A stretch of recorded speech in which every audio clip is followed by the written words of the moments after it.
Hi, this is Margaret Meloni, and welcome to the Death Dhamma Podcast. Open and honest discussions with wise and skillful teachers about their experiences with life, death, and Buddhism. If you wonder how others on the path have dealt with death and dying and grief, then be sure to listen in. Everybody has a story, a perspective, and a valuable lesson to share. Embrace death, live a full life, and learn how to love impermanence. Because as my dear father used to say, nobody gets out of this alive. Let's do Death Dhamma Ahas with thoughts and lessons from speaking with Dave Smith of Dave Smith Dharma. Dave shares that he has done a lot of work on himself and that he has found the Dharma and meditation practice to be the most transformative of all of the different work that he has done. And this is not a statement to be taken lightly. This is not someone with a shallow life experience. This is someone whose sister died in a car accident when he was 11.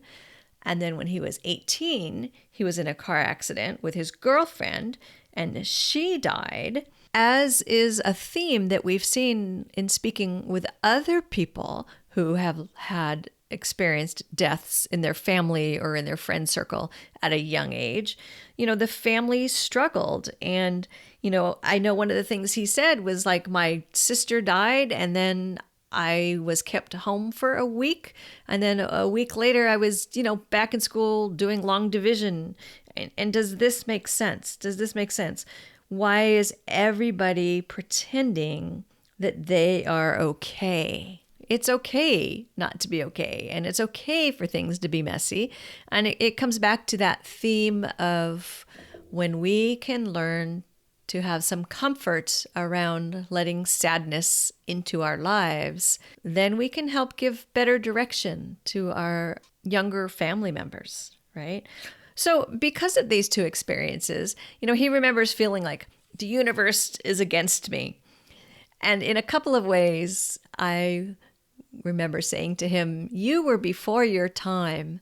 And I say that because, if you've heard the phrase YOLO, which is probably already outdated, but YOLO, you only live once.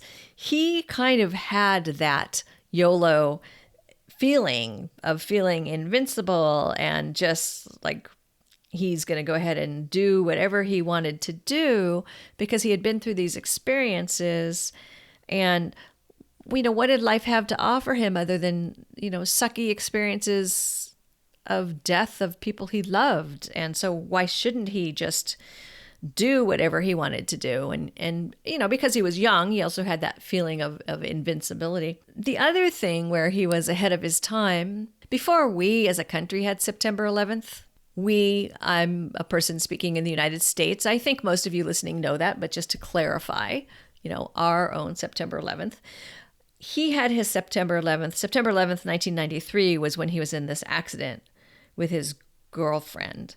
And one of his early Dharma teachers, who was the first person who listened to him and helped normalize and validate his trauma, said to him, now you have wisdom because your heart has been ripped open.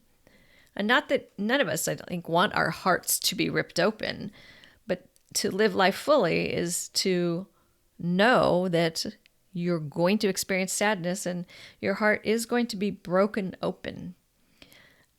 And he discusses the importance of having that early Dharma teacher really validating his trauma and really teaching him early on in meditation and through watching the breath that, in that moment, any of us, we can get caught up, right?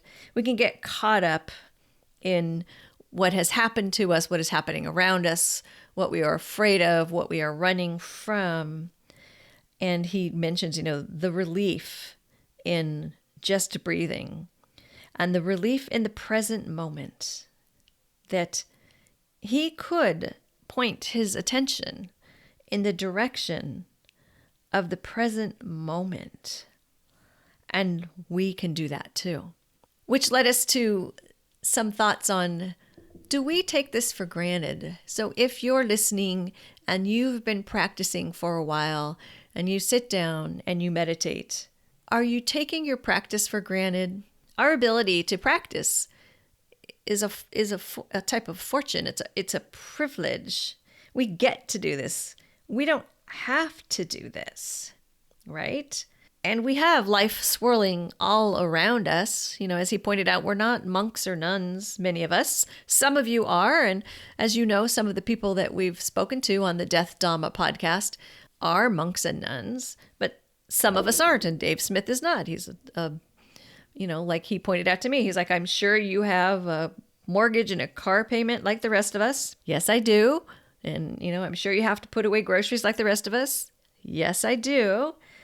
And, his point is, but when you're done with all that, can you step away from that?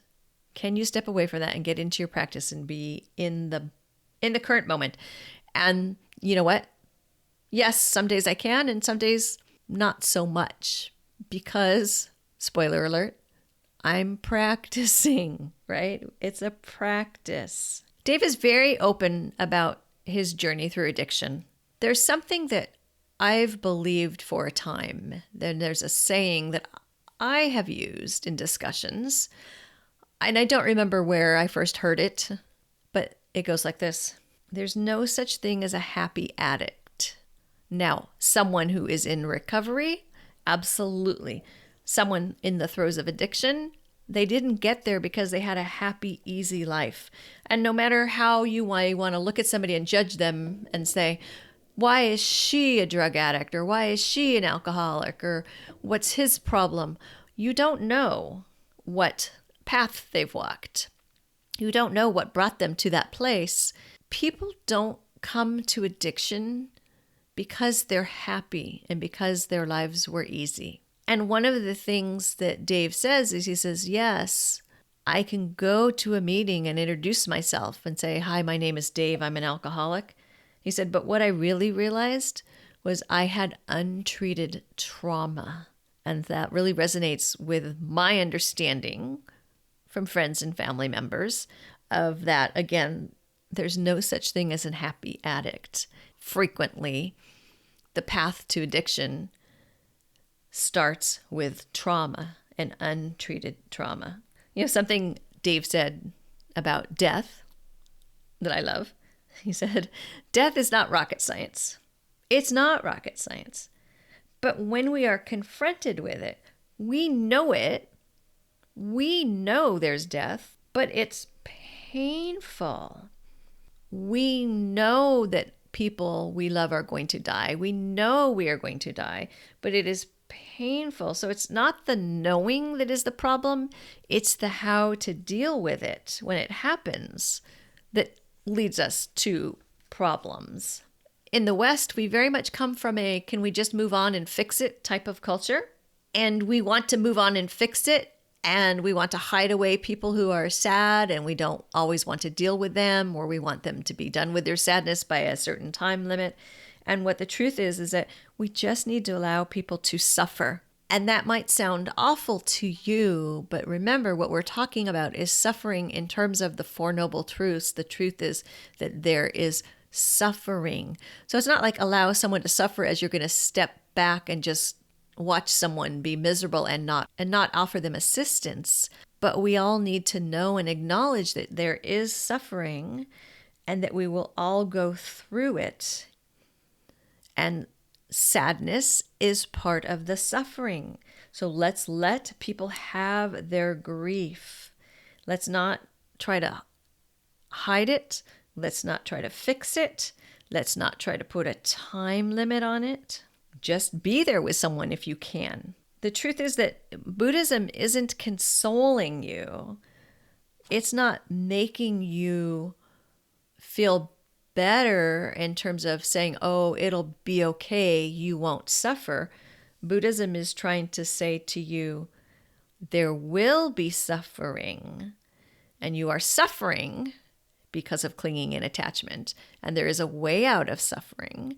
And the way out of suffering is the Eightfold Noble Path and developing right view and seeing how things are and understanding the suffering and your attachment is part of the way.